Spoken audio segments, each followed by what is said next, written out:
Amen. Gandang gabi po sa bawat isa at napakasarap po magpuri sa Panginoon at umawit at tumugtog para sa Kanya. Amen. Sa gabi pong ito ay ang aking pong topic ay about po sa fellowship. Ngayon pong buwan ng Setyembre, ang tema po ng preaching namin ay about fellowship. Ayan, tungkol po sa pakikisama, pagtitipon ng mga mananampalataya, pakikipag-fellowship sa ating Panginoon. Ayun. Yung fellowship po is fellowship with the family of God. Tayo, maging sa Diyos, ay isa daw po yung pinakadakilang pagpapala sa ating mga Kristiyano, yung pagtitipon-tipon natin, yung fellowship. Although may ibang kahulugan po sa secular about fellowship, ang pakikihalubilo po nila o yung diwa ng kanilang pakikipagkaibigan, pakikisama din, iisa yung interest nila at layunin, purpose, kagaya ng paternity. Ayan, isa po yung interest nila, purpose, pero nga, ang pagtitipon pong Kristiyano ay mas malalim pa po dito. Yung fellowship po ng mga Christian is mas malalim pa compare po sa secular na kahulugan. At mas matamis ang kahulugan nito kaysa sa secular na pagsasama-sama. Ang makabibliyang pagtitipon ito ay spiritual. Yan, spiritual. With God, pakikipag-isa, pakikibahagi, same purpose, partnership, and even interest. Pakikipag-ugnay sa bawat isa, sa bawat mananampalataya. Mas malawak po ang saklaw nito, yung fellowship ng mga Christian, at napapaloob dito ang buong buhay ng isang individual. Kaya kakaiba yung fellowship na ito. Fellowship natin sa Diyos at fellowship natin sa mananampalataya. Nalangin muna po tayo.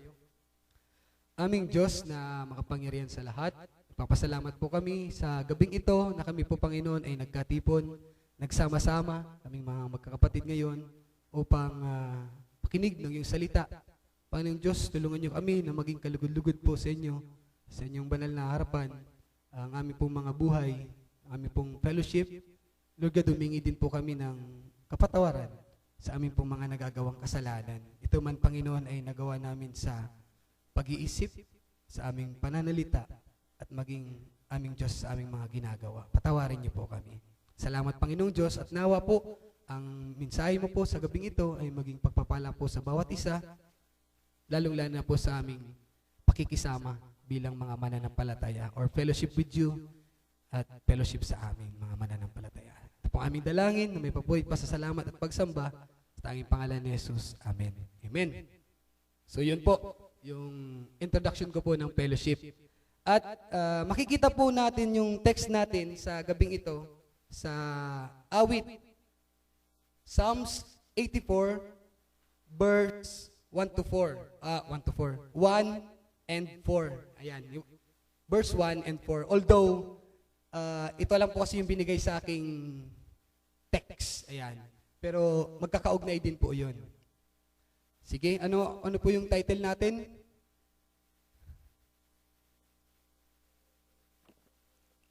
Yung title natin? Yan.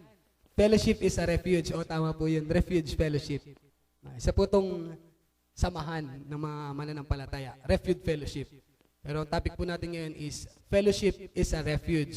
Psalms 84, verse 1 at saka verse 4. Ang sabi po doon, next slide. How lovely is your dwelling place, O Lord Almighty. Blessed are those who dwell in your house. They are ever praising you. Sa NIV po yan. At sa Tagalog, sabi po dyan, mahal ko ang iyong templo, o makapangyarihang Diyos. Mapalad na masasabi, silang dooy tumatahan at palaging umaawit, nagpupuring walang hanggan. Wala po tayong makikita dyan na fellowship, Pero po, meron po dyan, yung essence po ng talatang ito, makikita po natin dun yung fellowship. Nung binigay po sa akin yung text na ito, ay nag-isip ka agad ako, sabi ko, fellowship is a refuge. So ano ba yung pwede kong maging outline ka ako ng verse na to? Tapos tinulungan ako ni Pastor Romano. Ayan, wala si Pastor. Next slide, outline. Ang una po, sabi dyan is, what is a refuge? Ayan, what is a refuge? Pangalawa, where can we find refuge? Ayan. And number 3, how fellowship can be a refuge? Ayan, refuge. What is a refuge? Okay. Sa una po, kung anong ibig sabihin ng what is a refuge, tumingin po ako sa dictionary at nakita ko po yung meaning ng refuge. Sabi po dyan, anything to which one has recourse for aid, relief, or escape. Parang anything, yung isang individual na magkakaroon siya ng isang recourse or ibig sabihin another solusyon sa problema niya, sa aid, tulong, relief, and escape. Marahil escape dun sa panganib. Sabi dun sa ikalawa na meaning a condition of being safe or sheltered from pursuit, danger, or trouble. Yan. Ang refuge daw po is isang kondisyon na ikaw ay magiging safe dito. Tahanan, sheltered. Magiging sheltered mo. From pursuing, may nagpo-pursue sa yung danger or trouble. Maaring problema sa sarili mo, sa family, sa asawa, sa magkakapatid, or anything. Nung natapos ko po yung preaching na to, parang nakita ko po yung refuge na yon sa isang Tagalog word na tulong. Yan. Ito ay tulong, refuge. Tulong. Anything to which one has recourse for aid. Parang may problema ka, dun ka pupunta sa isang refuge na yon. Tulong. Yung tulong sa iyo.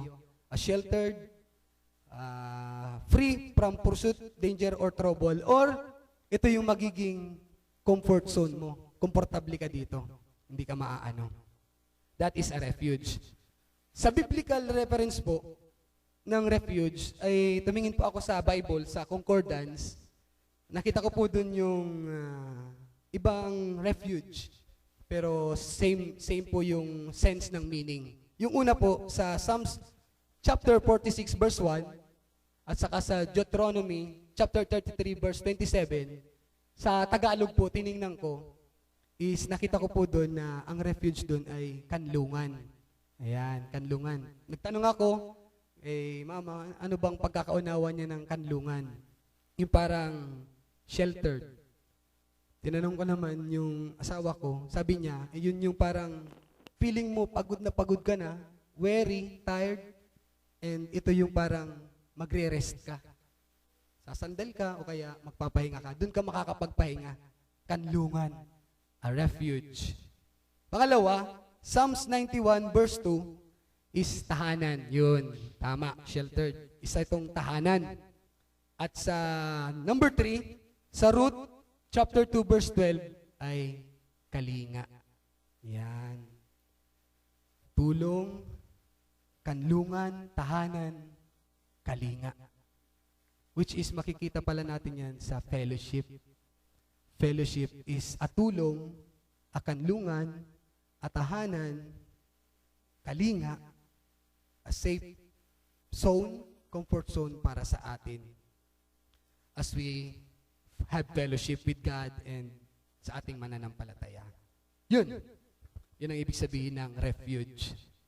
Pangalawa, saan ba natin mahahanap yung tulong, yung refuge, yung comfort zone natin, yung relief, yung aid natin from danger or trouble sa ating mga buhay? Saan ba natin yun makikita? Una po, number 1 na nakita ko dyan is in God, syempre. Sa Diyos natin mahanap, sa pagkikipag-fellowship natin sa Kanya, ay makakatagpo tayo ng refuge. Sabi sa verse 1, dun sa awit na binasa natin, how lovely is your dwelling place, O Lord Almighty. Sabi po nung psalmist, parang tinitingnan nung psalmist, malayo siya dun sa dwelling place ng Panginoon or temple or church, malayo siya. Somewhat, he is yung mga tao na pilgrims, mga wanderer, mga nagjo-journey. Other, sabi niya ay si David. Si David to. Although, sabi itong psalmist, parang meron siyang longing ng pagnanais na talagang makapunta dun sa dwelling place na yun ng Panginoong Diyos. Na talagang sabi niya, wow, napakaganda naman po ng dwelling place niyo, Panginoon. How lovely is your dwelling place, O Lord Almighty.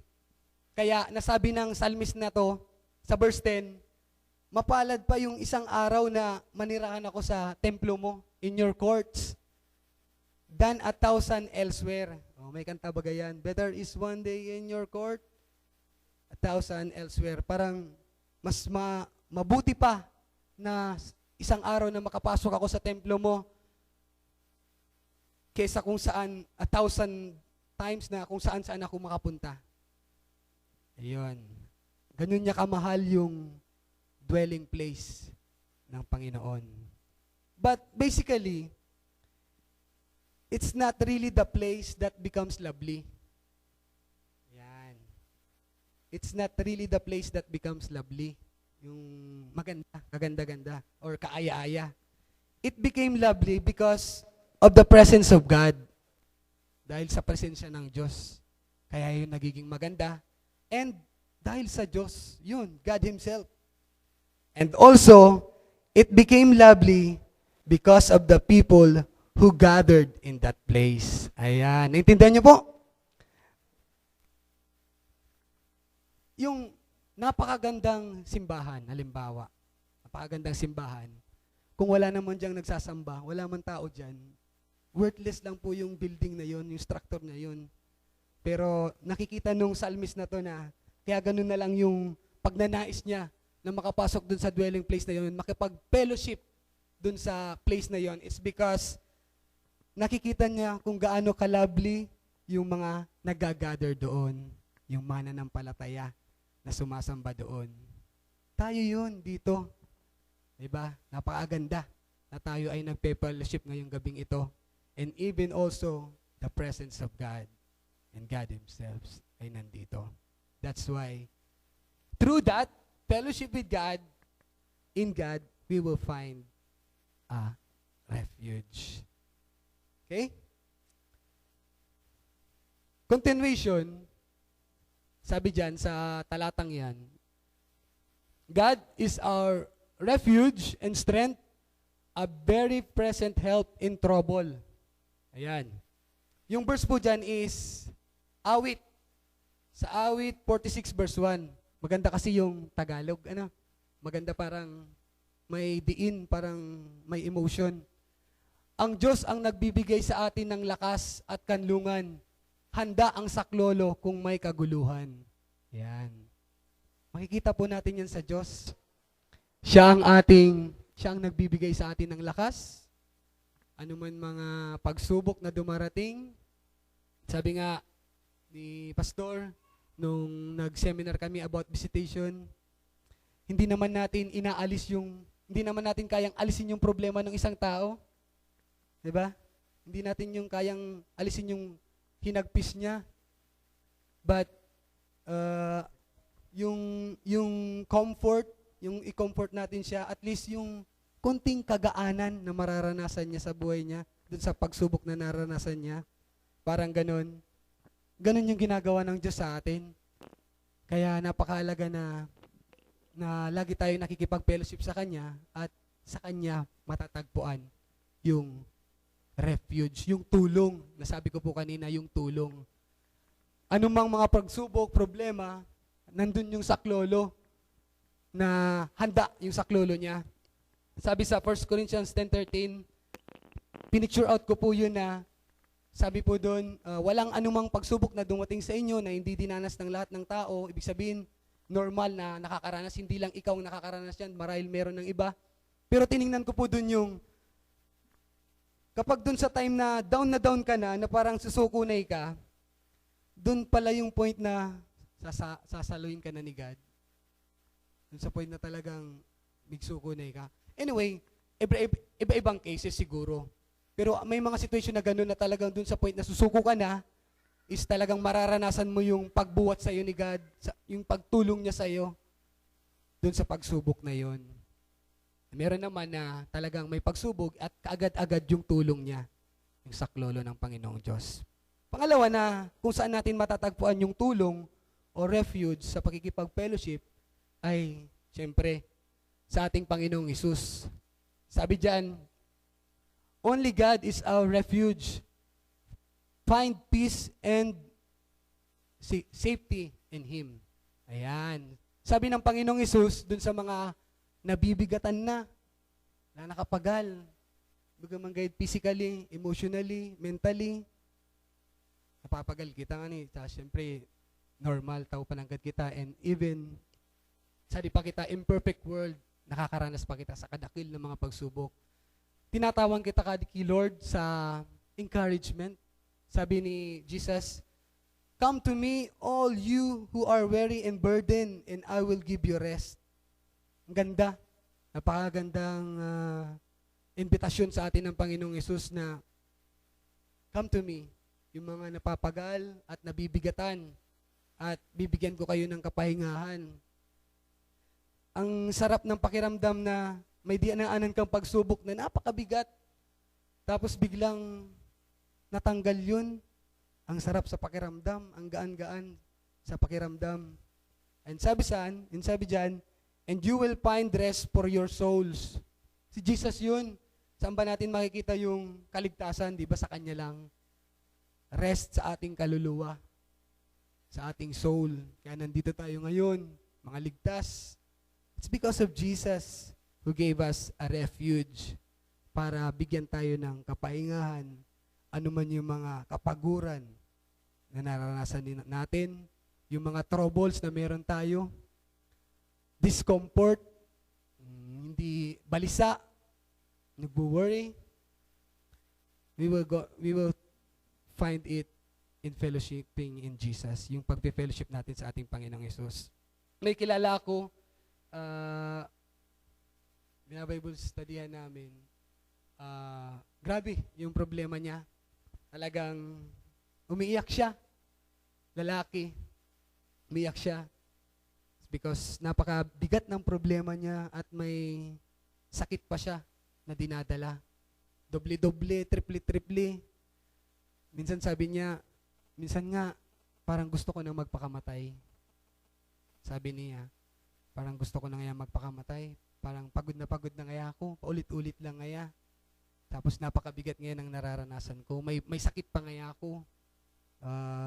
Migraine yata yun, migraine. Sumasakit, matindi. Tapos nag-chill siya. And then, Bible study namin siya ni Pastor Hoben. And then, sharing. Talagang pinalabas namin siya ng mga problema niya. Nakinig lang kami. Tapos naalala ko yung talatang yan, Matthew 11:28-29, nung paalis na kami, sabi, ay, meron pala akong sasabihin sa'yo. Sa Matthew 11:28-29, basahin mo yun, ha? Kasi minsan, pag nagba-Bible study kami, hindi mo siya nakakadala ng Bible kasi medyo luma na yung Bible niya. Basahin mo ako yun yung, come to me, all you who are weary and burdened. Lumapit kayo sa akin, lahat ng nangapapagal at nabibigatan, at bibigyan ko kayo ng kapahingahan. We go along, nagpe-fellowship kami doon. Sabi ko, pag-pray mo ka ako, yung problema mo, saka magtiwala ka ako kay Jesus. Ngayon, okay na siya. Talagang malaki yung pagbabago. So, hindi yun dahil sa amin. It's because nagtiwala siya kay Jesus. Dahil yan sa Panginoong Hesus. Kaya natagpuan niya yung kapahingahan. And ngayon, okay na siya. Hindi na siya inaatake nung migraine niya. okay na siya yung problema niya. Oh, yun, okay na. It's because he find refuge in Jesus. Yan. Number 3, na makikita natin, kung saan natin makikita yung refuge is sa fellowship ng mga believers. In the fellowship of believers, makikita natin yung tulong din. Refuge, comfort, yung comfort natin, yung ano pa ba? Kalinga, yung tahanan natin, yung house natin. May mga umaalis na mga dating member dito, bumabalik sila. Sabi nila, iba talaga ngayon yung talagang tahanan mo. Yung place mo, yung house mo talaga. Yung sheltered mo. In the fellowship of believers, makikita natin doon yung tulong, yung refuge. Sabi sa verse 4, sa yung kanina sa Psalms, "Blessed are those who dwell in your house. They are ever praising you." Sabi doon sa Tagalog, mapalad. Mapalad na masasabi, silang dooy tumatahan. Walang fellowship nakalagay doon, pero sabi doon, sila, kita, silang dooy tumatahan, palagi nag-aawitan, nagpupuri na walang hanggan. So, okay, it's not, but place is important, pero mas mahalaga yung nag-gather doon sa place na yon. Mapalad daw tayo. Masaya, nagagalak tayo. It's because of the fellowship of the believers na nagdwell sa house ng Panginoong Diyos. Next, sabi doon, "But if we walk in the light, as He is in the light, we have fellowship with one another." Kung lumalakad tayo sa liwanag, at ang Panginoong Jesucristo ay nasa liwanag, meron daw tayong fellowship, pagkakaisa, sa lambang isad, sa bawat isa, with one another. Diba? But sadly, nakakalungkot kasi yung isang individual, nag-expect sila na ito yata yung refuge ko. Sa isang church, pupunta siya. But, unfortunately, parang yun pala yung discomfort niya. Inalungkat yung mga personal na yung kanyang problema, ganyan. So, nakakalungkot na, imbis na yung place na yon na nag-gather ng mga tao, maging pagpapala, maging sa iba, yun pa pala yung naging discomfort niya. So, wag sanang mangyari yon. Instead, where we can find refuge, sa bawat isa. Mamaya, sa last kong point, makikita natin dito kung ano ba yung tulong, yung kahalagahan na nagpe-fellowship tayo. Yung tulong. Number 3, last point. How fellowship can be a refuge. Yan. So talagang nahirapan ako dyan. Sabi ko, paano kaya anong fellowship can be a refuge? Iniisip ko yung isang castle. Castle yung, anong Tagalog niyan? Kastilyong ba? So, nakastilyong lang iibig ko mga muog.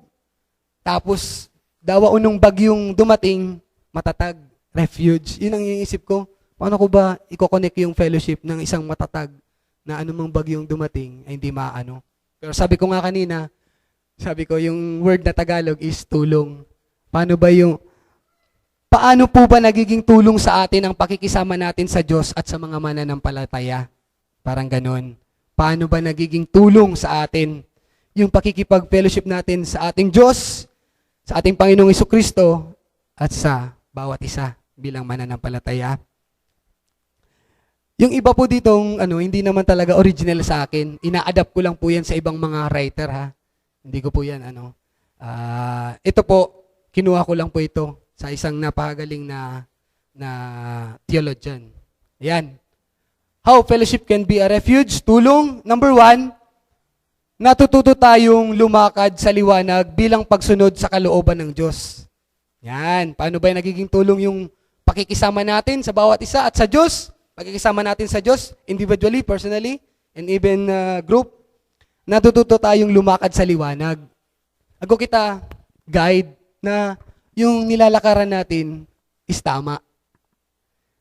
Ako kita guide as we go along with the fellowship with each other and with God, meron tayong guidelines na yung nilalakaran natin is patungo dun sa kalooban ni God sa atin bilang pagsunod sa kalooban ng Diyos. Napakaganda.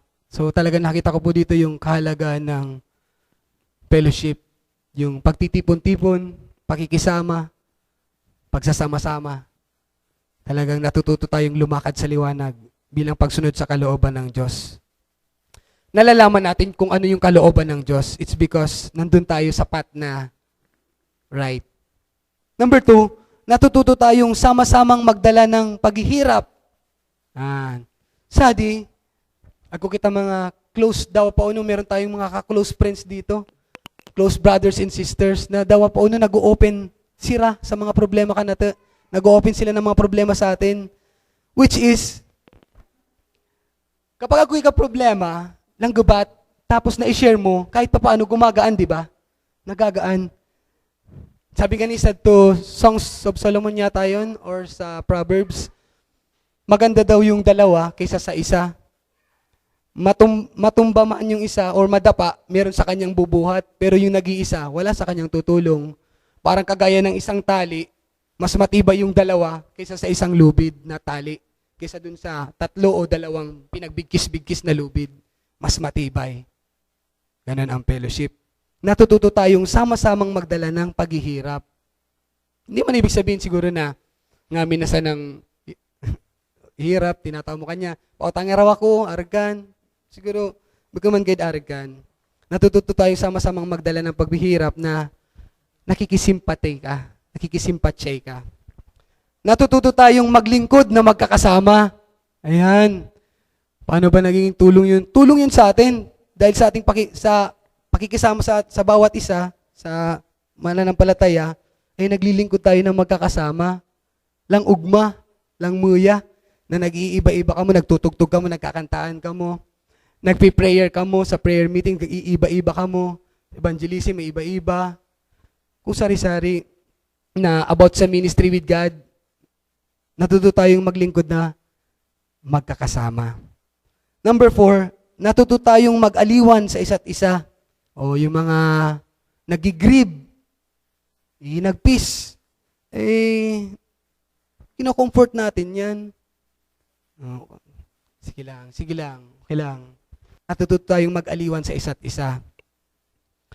And sa ating fellowship, natututo tayong manalangin para sa isa't isa. Pag-pray mo raw ako, Argadi, ako ko prayer request. Pag-pray mo ko, ipag-pray mo ko, pag-pray mo ko. Sige. And number 6, lumalago tayo at nagliliwanag sa Panginoon. Nag-grow tayo. Napakahalaga pala ka ng pagpipellowship ta. Nag-grow kita. Kapag asad ka ako ng Christian na parang nanlamig sa pagpipellowship, pwedeng mamatay din yung init ng espiritu niya. Yung spiritual na condition niya, yung init na magdalo, magkanta, mag-iringag sa salita ng Diyos, nanlalamigad to kapag na diri na nagpe-fellowship. So, nag-grow kita. Spiritually, lahat ng aspeto ng ating buhay, lumalago tayo at nagliliwanag tayo sa Panginoon. Okay, yan. And, conclusion, tapos na po tayo. Sabi po dyan, how's your fellowship with God now? Kumusta po yung fellowship nyo sa Panginoon ngayon? Kumusta? How's your fellowship with other believers now? Kumusta po yung pakikipag-fellowship natin sa ibang mananampalataya ngayon? Kumusta? At saan nyo ba nasusumpungan yung tulong ninyo ngayon? Yung refuge, saan nyo ba nakikita yon nasusumpungan? Palain po tayo ng Panginoon.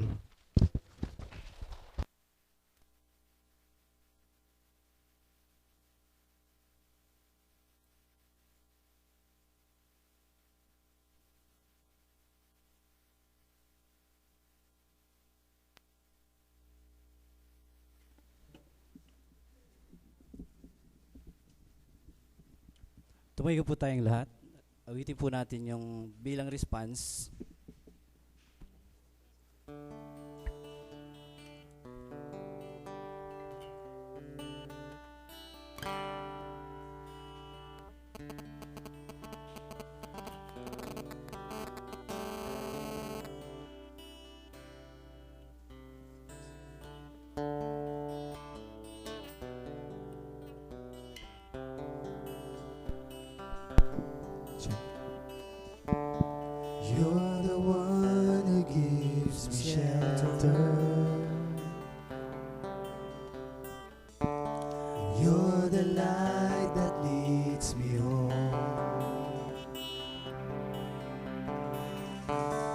You're the love that gave forever.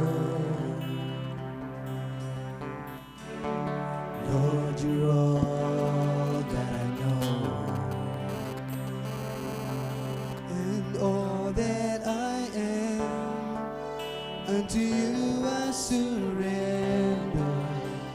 Lord, there is none like you, and I know that I stand in the arms of forever. Lord, there is none like you.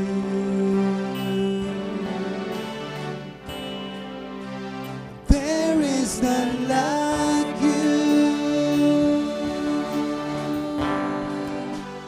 There is none like you.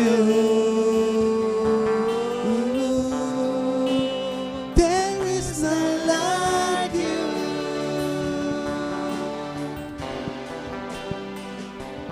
Like you.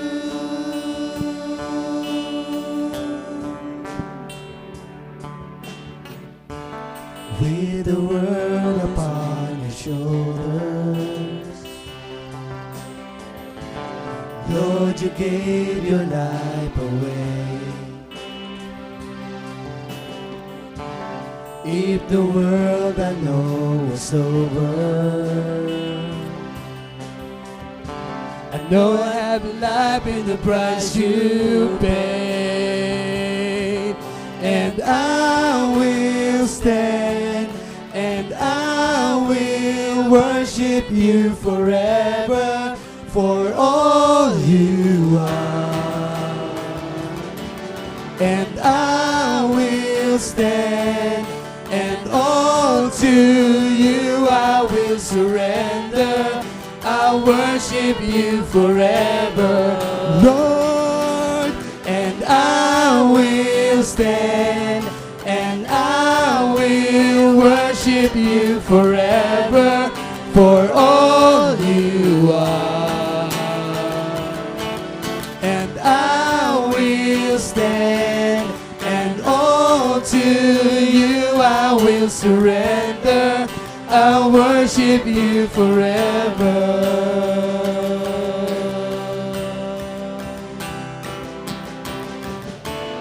With the word upon your shoulders,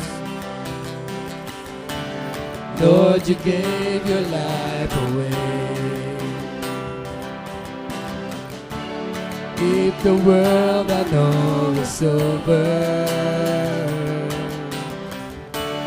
though I have life in the price you paid, and I will stand, and I will worship you forever for all you are, and I will stand, and all to you I will surrender. I worship you forever, Lord, and I will stand, and I will worship you forever for all you are, and I will stand, and all to you I will surrender. I worship you forever.